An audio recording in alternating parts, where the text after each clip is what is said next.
Thank you and welcome to the show this morning. The topic this morning is the African American female, and we're fortunate to have with us to talk about the African American female, Miss LWynn, who is the Assistant Director for State Programs for the Tennessee Historical Commission, as well as an adjunct faculty member at Fisk University. And of course, Ms. Wynn, let me welcome you to the show this morning. Thank you, Dr. Haynes. It's good to be here. And say how delighted we are to have you here with us this morning, Ms. Wynn, to talk about African American females.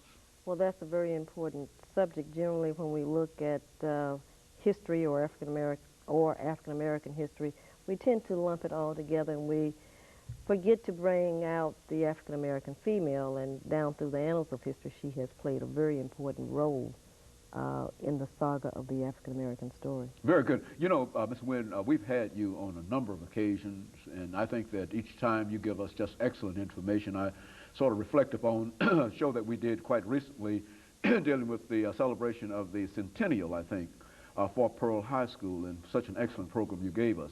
But there might be some people who didn't have an opportunity to see that show, and they might not know that much about LWynn, about her background and education and some of those things. And so let's start off by having you to talk about not only African American females, but a specific African American female, and that is yourself, and to talk about who you are and some of the things that were involved in eventually leading you to the two positions that you hold with the Historical Commission as well as with Fisk University. I'll be glad to do that. I'm a native Nashvilleian.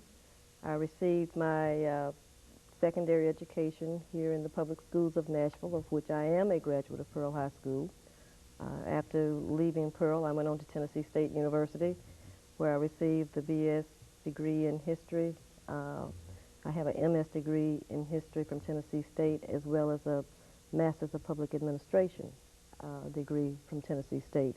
So I received all of my graduate education and undergraduate education at Tennessee State University. Prior to my going into my position that I have with the Tennessee Historical Commission, I was a social worker with the Metropolitan Health Department, but I found my niche with the Historical Commission, and it was one place where I could put into practice both of my degrees in history and public administration.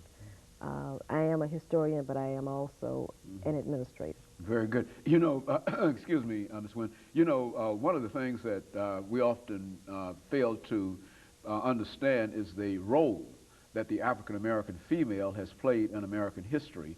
And let us have you to start off by talking about the African American female as an entity, that is, as herself. Who is she, and exactly what part did she play, and that kind of information? I think when you look at the African American female, we need to go all the way back to 1619, when the first 20 arrived here in Virginia, Jamestown, Virginia. Usually when we teach that in class, you know, we talk about the first 20. Well, we don't break the first 20 out. Well, among that first 20 were 3 females. That's a little known history fact, and you know, I think it's very important. So you can say that as an entity in what became America, we started out from the beginning with those 20 who came to Jamestown, Virginia. She has played an important role, like I said, down through the annals. If you look in the colonial period, you can talk about women like Phyllis Wheatley, or you could talk about a woman like Jenny Slew or Mom Brent. You know, Phyllis Wheatley, people are probably familiar with, but when you talk about a Jenny Slew, this was a woman who in the 1740s filed suit against the colony of Massachusetts for her freedom. You know, that's another little known history fact. Mom Brent, who I mentioned, is very important in terms of the suit that she filed. I think it was around 1780s or 17